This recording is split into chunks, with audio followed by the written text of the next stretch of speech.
തന്നെ നമ്മള് പഴമാണ്. അപ്പൊ ഇതിന്റെ ഒരു സീസൺ സമയത്ത് ചക്കപ്പഴയുടെ ചേർത്ത് കഴിഞ്ഞാൽ കുറച്ചുകൂടെ ടേസ്റ്റ് ആവും. ഇതിന്റെ പേര് ഏത്തപ്പഴം കൊതപ്പിച്ചെന്നാണ്. അതിന് തന്നെ ഈ ഏത്തപ്പഴം ചെറിയ ആയിട്ട് കട്ട് ചെയ്ത് ഇച്ചിരി ഒരു വലിയൊരു പീസായിട്ട് ഇങ്ങനെ കട്ട് ചെയ്ത് ചക്കയും അതേപോലെ കട്ട് ചെയ്ത് മാറ്റി വെക്കുക. ഇത് ബട്ടറിനകത്താണ് ചെയ്യുക. ബട്ടർ ഇല്ലെങ്കിൽ വെളിച്ചെണ്ണയ്ക്കകത്തായാലും നമുക്ക് ചെയ്യാൻ പറ്റും. ആദ്യം തന്നെ നമ്മൾ ബട്ടറിനകത്ത് ചക്കപ്പഴം ഇടുക.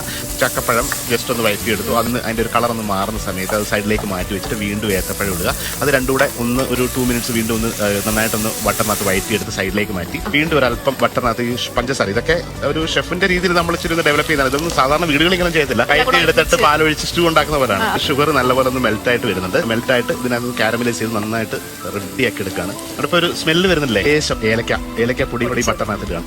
എന്നിട്ട് നല്ല കട്ടിയുള്ള ഒന്നാം പാലേക്ക് കുറച്ച് അരിപ്പൊടി, പുട്ടിന്റെ ഒക്കെ പൊടി ഉണ്ടല്ലോ, ആ പൊടി വീട്ടിലുള്ളത് അതുകൂടെ മിക്സ് ചെയ്ത് കുറച്ച് ലൂസായിട്ട് ഉണ്ടാക്കിയിട്ട് ആ അരിപ്പൊടിയൊക്കെ ഇരുന്ന് വരും. കുറുകി വന്നിട്ട് ഇതാണ് അതിന്റെ പരുവ്. എല്ലാം ഒരു പ്രത്യേകതരം ഫ്ലേവറാണ്. ഈ പഴത്തിന് പോലും ഒരു സ്വാദ് വേറെ ആയിരിക്കും. കുറുക്കി ഈ പരുവത്തിൽ എടുത്തു കഴിഞ്ഞാൽ ഏത്തക്ക കൊതപ്പിച്ചാവും. ഇത് അപ്പം ഇടിയപ്പത്തിലൂടെ ഉഗ്രൻ ബ്രെഡ് പഴമാണ്. അപ്പൊ ഇതിന്റെ ഒരു സീസൺ സമയത്ത് ചക്കപ്പഴയുടെ ചേർത്ത് കഴിഞ്ഞാൽ